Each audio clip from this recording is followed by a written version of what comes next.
The video you're about to watch is actually part of a bigger course which is called ClickUp Fundamentals Mastery, and if you want to get access, it's absolutely free. You can find the link in the description below. And by the way, if you need help with your ClickUp setup, you can also find the link to schedule a 30-minute discovery session in the comment section below this video. With that said, let's get to the class. We're going to be diving into the next section, which is called ClickUp Setup Framework, which answers the question of knowing the basics of ClickUp and knowing the fundamental features of ClickUp. How do we make ClickUp work for our specific use case and for our business? I'll be describing the process first framework, what it is, and what are the steps that you can follow inside your ClickUp, again, to set ClickUp for your specific use case and for your business processes. Before we jump into the actual steps, I actually want to tell you a quick story, right? This is a quick story just to give you a better understanding of, what is this thought process behind how do we approach ClickUp and how do we set it up for our companies? I've been doing this for the last 6 years, and I've worked as a project manager, operations manager.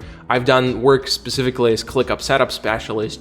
And I'm not gonna lie to you, I've had a lot of successful as well as unsuccessful projects, right? It was not always success. And over the last years, I was trying to think about it and think, what are the main differences and how can I approach ClickUp to recreate success for every company that I work with? I can tell you the truth, I've been in projects where teams just loved ClickUp. They couldn't live without it. They would just log in at the beginning of the day. It would become their day-to-day platform, single source of truth. And this is what I want you to have. I want everyone who watches this course to have this outcome. But at the same time, some of my projects in the past, they were like teams just hated ClickUp. They didn't want to use the tool. I remember one specific project where I would set it up. I would invest a lot of time and a lot of energy, and I built it, and I thought it's so cool. It's gonna work perfectly, and it didn't. It was a complete failure. The team hated the setup. They didn't end up using it. I think they started using a different application or something. But again, it was not success at all. And after having that experience, I was thinking like, what is the framework that I can follow every single time so I can recreate that success for you and for anyone else who is watching this course and who wants to make ClickUp work? So this is how the process first ClickUp implementation framework came to life when I realized that there are specific steps that I followed in the successful projects that I actually missed in those unsuccessful ones. This is called process first, and I want to explain to you the thought process here, because whenever you hear about the steps, you want to understand it better, but I also want to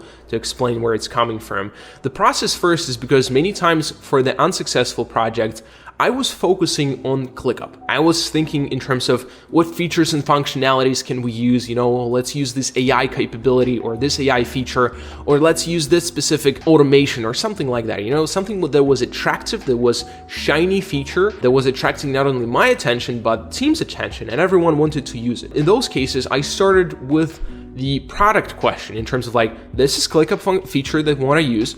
Now let's implement it for our company. What I realized is with successful teams, I did not force and I did not build ClickUp setup around how ClickUp works or around some ClickUp feature. With successful implementations, I built ClickUp around how teams were functioning. So teams were following their day-to-day processes. They were doing their job, they were completing their workflows. For one of the first successful implementations, like the biggest successes that I had, I realized that I was asking more questions about how do they do work instead of asking questions, what features do they want to use in ClickUp? And that made huge success. That changed the way that we implemented ClickUp, and I built ClickUp around the way they were doing work rather than forcing their team into the setup that I built around the specific product feature. So I want you to keep this in mind because this is extremely important, and I believe this is a game changer in how you understand ClickUp and how you implement this. And by the way, this can work with any other business application that you're using in your business. Is that application, you should not try to force your team to use specific feature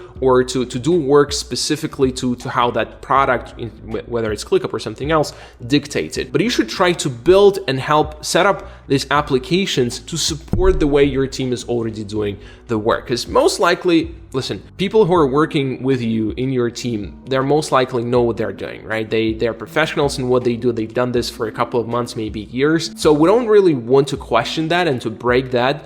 We want to support that and to make them more efficient and do their work even better. So this is how you do this. You just change the perspective. Instead of focusing on product, I like to say, instead of the product first, we use process first approach. All right, with this in mind, I hope this story helps you understand where I'm coming from and why I'm structuring things this way. And I'm also hoping that following this approach, you're gonna find a way to make ClickUp successful for your company. With that said, let's go dive into the step number 1 and see what steps are part of this process first framework.